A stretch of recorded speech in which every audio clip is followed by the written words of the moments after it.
ঈদের আনন্দে রং ছড়ায় মেহেদি উৎসব।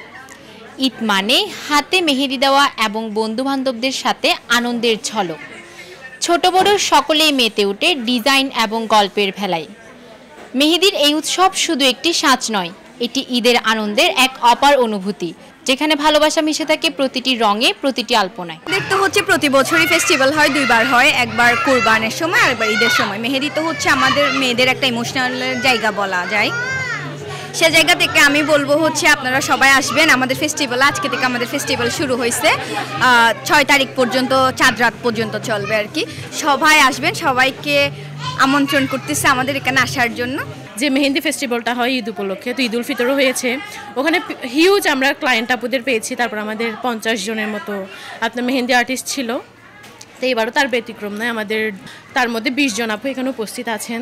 ক্লায়েন্ট আপুরা আসতেছে, নিজেদের পছন্দ মতো আর্টিস্টদের থেকে পছন্দ মতো ডিজাইনের মেহেন্দি দিচ্ছে, যেটা বরাবরই খুব স্যাটিসফাইড। তা আমি বলবো আপুরা যারা এখনও অপেক্ষা করতেছেন এই দিনের জন্য, আমাদের আজকে, তারপর 5 তারিখ, পরশু দিন, মানে 4, 5, 6 এই 3 দিন আমাদের ফেস্টিভ্যাল চলমান থাকবে। অনেক ভালো অনুভূতি সৃষ্টি হচ্ছে বলতে গেলে। রূপা আপু এত সুন্দর করে আমাকে মেহেদি পরিয়ে দিয়েছে, মানে আমার বিশ্বাস অনেক খুশি লাগতেছে। আমার অনেক ইচ্ছে ছিল রূপা আপুর থেকে মেহেদি দেওয়ার জন্য, এবং মেহেদি পরার ইচ্ছে সবারই থাকে, এবং মেহেদি পরতে অনেক ভালো লাগে। হাত যখন আমরা মেহেদি পরে ছবি তুলি তখন আমাদের মনটা অনেক আনন্দ এবং খুশি লাগে, অনেক প্রফুল্ল। আলহামদুলিল্লাহ, আমার অনেক ভালো লাগতেছে। প্রতি বছরের মতো এই বছরও দিবার পক্ষ থেকে আমরা অনেক বড় করে ফেস্টিভ্যালটা আয়োজন করছি।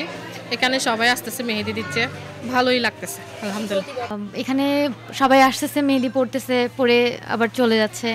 অনেকে মেহেদি উৎসবটা ফেস্টিভ্যাল প্রতি বছরই সবাই অপেক্ষা করে যে কখন মেহেদি ফেস্টিভ্যালটা হবে, সবাই এসে হাত রাঙাবে, এটাই আর কি।